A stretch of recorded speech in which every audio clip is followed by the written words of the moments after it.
Hi everyone, the Mature Simmer here. I wish I could say today's video was going to leave you inspired and excited, but it will not. I did, however, want to share my unvarnished impressions, for as much as I try to shake them, I have not been able to after trying really hard to find what I may have been missing. At this point, Steam tells me I have spent over 12 hours in FS22, which I feel is a fair amount of time and more than enough to share the feedback in this video. Certainly I was hooked on FS19 and could not put it down in about 3 hours. Rather than feeling like I cannot wait to play, as I should be with the new release of a game I have grown to love, I honestly am having to force myself to keep trying. Playing FS22 has already become for me like vegetables were for me as a kid. My mom kept telling me I'd eventually like them, and they were good for me, so I just had to keep pressing through. This is not how entertainment should be. On the positive end, the graphics and textures are improved, and the load times are much faster, though I have only added 2 mods that Giants has provided so far, so performance may deteriorate as I get back to having hundreds of mods in the folder, and at least several dozen enabled in any single game. The mechanics of the game have stayed the same, so I did not have to learn new commands or suddenly found that I could not harvest my fields without a lot of new effort. Before I begin with the list of things I am struggling with, let me say, I will still keep playing FS22 and hoping it gets back to the FS19 I loved, and I trust Giants will keep making improvements. I do want to be honest about how I feel about the game at this point. I also understand that because I may be more analytical and serious about my approach to Sims, that my style of gameplay may not be the same as others, and a more casual gamer will not find the same faults. I would suggest, though, that those casual gamers do not become the long-term lovers of the franchise, so catering to the lowest common denominator can mean losing the hardcore fans. One thing was changed in the interface menu that to me is a big step back. The prices screen, no longer being a matrix with goods across the top and sell points along the edge, removes some great information. I can no longer see everything a certain sell point buys. I can no longer scan crop types to get a feel for which ones tend to be worth more to determine what I want to focus on this cycle. Trailers having capacity in meters cubed instead of liters is confusing for no reason. Why change this? The starting new farmer configuration of a 8,500 liter harvester and an 8 meter cube trailer, which operates as an 8,000 liter trailer. Maybe this is the way trailers are truly sized, so I can give this a pass for improved realism, but it threw me until I tried it and figured out that I basically need to multiply the trailer number by 1,000 to compare to harvesters. Why? Related to that, having items sell in liters, but then not showing that as in eggs, which show number of pieces, again, make it more difficult than it needs to be to know when you have enough eggs for 1,000 liters.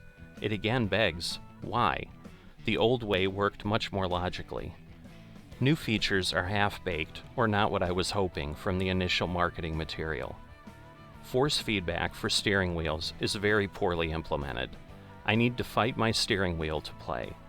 Only 2 settings exist, steering back speed and steering sensitivity, and as far as I can tell by adjusting them to the opposite extremes, they do nothing.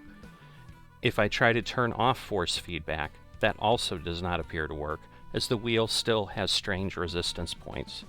Basically, at 45 degrees, I need to muscle through or back, and the wheel does not ever try to come back on its own. In FS19, I could use the Logitech setup and get a wonderful result. After over 2 hours of trying, I have yet to find anything that improved the situation in FS22. The AI workers do not have enough settings to control. For example, when you start out, your fields are typically not large enough to fill a grain cart, but the deliver function waits for the trailer to be full to leave. So you need to intervene to force automated movement, or just do the task yourself. The AI has a hard time on non-straight roads. It wiggles in intersections. It slows down a lot as it tries to navigate curves. It clearly does nothing to avoid obstacles, as I had it tip over when it ran over a car in a parking lot. I know Giants has promised improvements, but we already had great options in auto drive and course play. I also know console players could not use those mods, so adding something was a great idea, It just needs a lot more work and is not as good as I expected, given the announcement indicating they waited so long to unveil it because they were making it work. While production chains introduce some things to think about, they're just fancy cell chains. Again, I was hoping they'd be more fleshed out. As an example, you can buy the grain mill and the bakery to make bread after you turn grain into flour as one of the simple chains. The logistics of this are all automated though, with the grain mill sending the flour to the bakery by setting distributing as the output option. There is no chance to output pallets and have to move them. For multiplayer, this could be a lot of fun. The season's crop calendar is far too restrictive.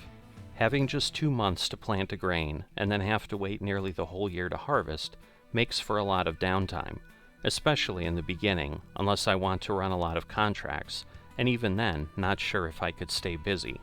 I find myself just basically sleeping day after day after day once I get the fields ready. It doesn't seem like the right way to play. While soybeans, corn, and others offer a more common spring planting autumn harvest cycle, with the seasons window available before this, it just seems to impact gameplay in a way that is not well balanced.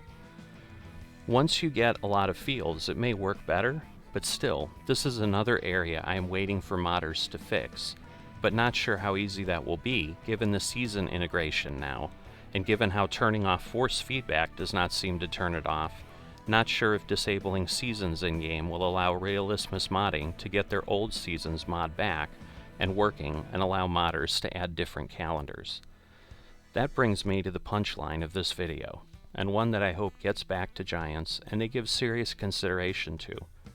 What Giants can learn from iRacing and Harmonix, particularly the Rock Band 4 platform and the latter, is that a great game can be expanded without starting over. iRacing gets complaints that it still runs on an early 2000s interface, while new upstarts have flashier engines and better execution of some specific aspects of sim racing.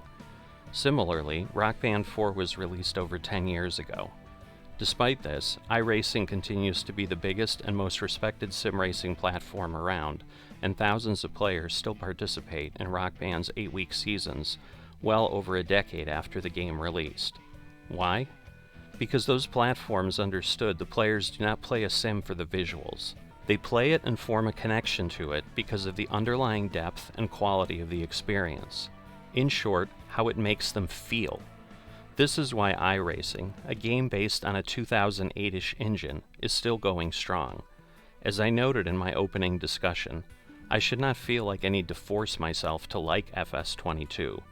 For a company like Giants, the fact that they have someone who put in thousands of hours of time into FS19 having such a 180-degree turnaround should not be ignored. It should be taken as something where there can be lessons learned. What was done to cause such an abrupt shift in feeling to the game, and how can they avoid it in the future? I suggest that Giants should move from writing a new game every 3 to 4 years to designing around a model where they can expand and add on without ever removing what is there. iRacing gets new series, new racing formats, and other expansions from year to year, but I do not lose anything I have put into it and have to start from ground zero. Similarly, Rock Band added the entire new Rivals format to the game a few years after the release, but the base game engine and all the songs, etc. are all available. In the case of Rock Band, they have always made all music, except for licensing issues, from the previous games playable in each new game. So the original Rock Band songs, along with Rock Band 2, 3, and other spin-offs, are playable in Rock Band 4. It allows a player who loves the deep mechanics of the sim to never lose touch with that connection and have to forge it anew. This is the danger Giants has. Sure, a new version of a game is like a shiny new object and will attract new people who want to see what it is about, but they may never become fans.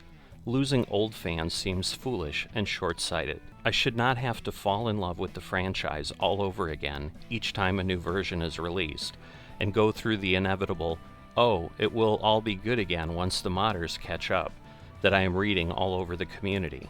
Why make them catch up? Why not never start the game over again, and instead let the universe keep expanding and just add more to the game? Memes about how FS22 makes people feel like they are getting a watered-down version of something they once loved are all over the internet.